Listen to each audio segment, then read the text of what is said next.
Assalamualaikum warahmatullahi wabarakatuh. Salam jumpa lagi di channel ini, semoga semuanya sehat walafiat.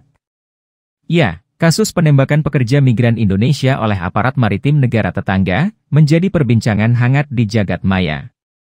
Perlahan beberapa pihak yang peduli dengan kejadian ini, mulai melakukan investigasi dan menguak fakta yang berbeda. Jika sebelumnya publik masih mendengar informasi sepihak, bahwa ada perlawanan dari pekerja migran Indonesia, namun pengakuan yang berbeda muncul dari sebagian korban bahwa mereka tidak melakukan perlawanan sebagaimana berita yang beredar. Akan tetapi ada warganet Indonesia yang menetap di negara tetangga, berkomentar dengan alibinya.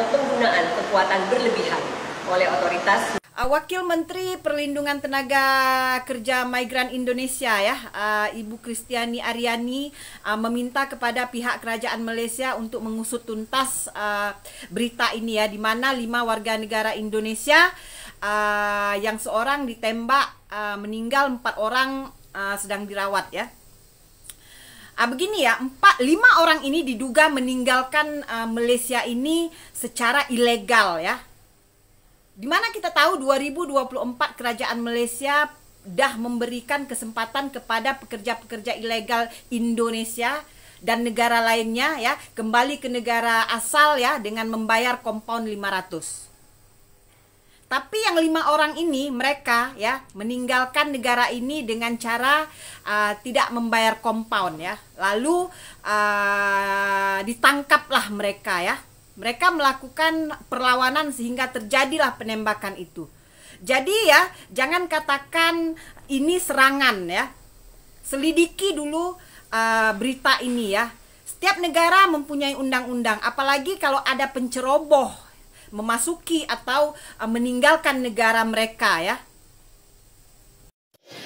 Peristiwa terjadinya penembakan 5 warga negara Indonesia oleh maritim Malaysia banyak yang tak boleh terima benda tu banyak tak nak tahu apa penyebabnya yang mereka tahu itu satu pelanggaran HAM itu satu tindakan tak berperi kemanusiaan Pernah terfikir tak oleh orang-orang di Indonesia sana terutama pejabat-pejabat petinggi-petingginya bagaimana rakyat Indonesia dalam negara Malaysia ini melakukan aktiviti-aktiviti yang banyak kadang-kadang melanggar undang-undang dalam negara Malaysia ni Berapa ramai rakyat Indonesia yang menjadi ilegal di dalam negara Malaysia ini Bahkan kerajaan Malaysia dah memberi pengampunan. Setiap tahun aku rasa ada je program-program yang diberikan oleh kerajaan Malaysia ini.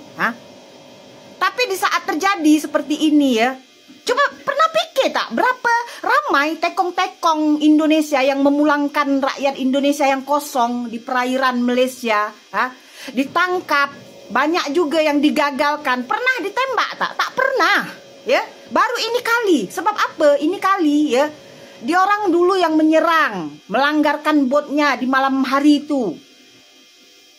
Pikir ke situ. Ya, komentar dari ibu ini seakan-akan dia menyaksikan dan mengetahui secara pasti kejadian tersebut. Narasi dari opininya melebar kemana-mana.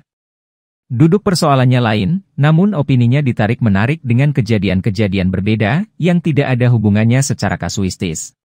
Sebesar apapun kesalahan seseorang, siapapun tidak berhak untuk bertindak dengan mencabut nyawa seseorang, tanpa ada proses hukum dan ketetapan hukum.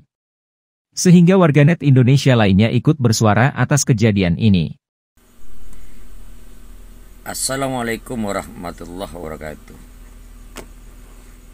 Saya nak cuba jawab nih satu komentar. Masuk dan keluar secara haram bermakna menceroboh negara orang secara haram, maka hasilnya juga haram. Jadi mahu ingatlah. Sumpah, aku gelak dengan mereka ni. Dah, nanti aku berbunyi, mereka sakit hati, mereka marah dengan aku. Orang tu bekerja dengan titik peluh dia. Betul, dia salah masuk secara haram. Itu permasalahannya kompleks. Dah. Bermacam-macam kasus yang ada. Ada modelnya orang Malaysia minta tolong carikan kat Indonesia, yang nanti akan diuruskan permit dengan teknis, nanti potong sekian lama nanti akan dipotong. Ada yang teknis dia pakai pisah pelancong, pakai duit tunjuk, 25 hari sekali balik. Ada yang terjebak gara-gara dijanjikan sama majikan akan dibuatkan permit, tak jadi-jadi, akhirnya sangkut di sana. Dah. Orang tu kerja halal sebetulnya, cuma caranya masuknya yang salah. Dah. Sekarang aku nak tanya kat Miko. Judi haram tak? Kasino tu haram tak?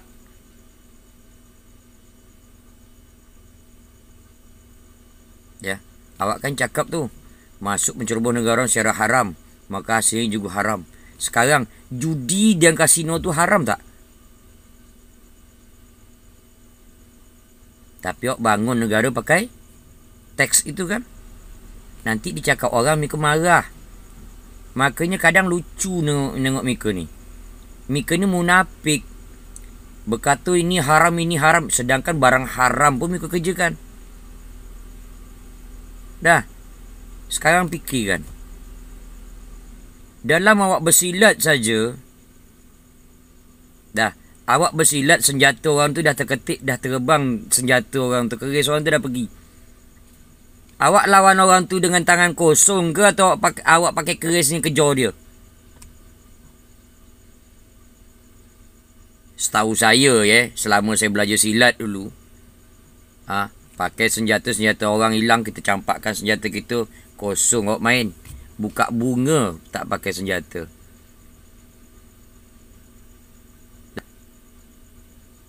Sesalah apapun dia manusia. Salah pun dia tangkap aja. Informasi masih belum pas. Pakai senjata atau tidak orang itu.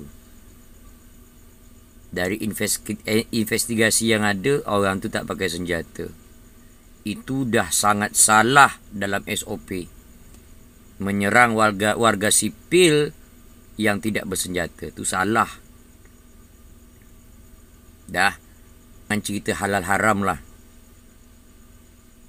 Nanti cerita Mika kena semua.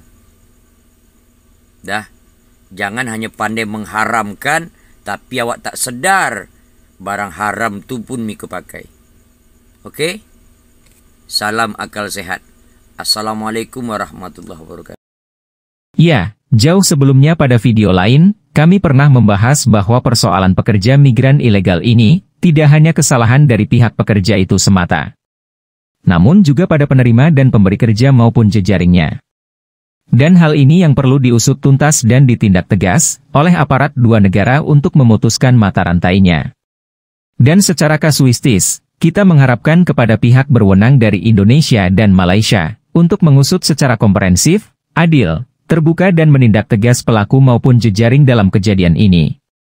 Kemudian di sisi lain, kepada warga negara Indonesia, jika ingin bekerja ataupun balik dari luar negeri, ikutilah sesuai regulasi yang berlaku, baik di negara asal maupun negara tujuan.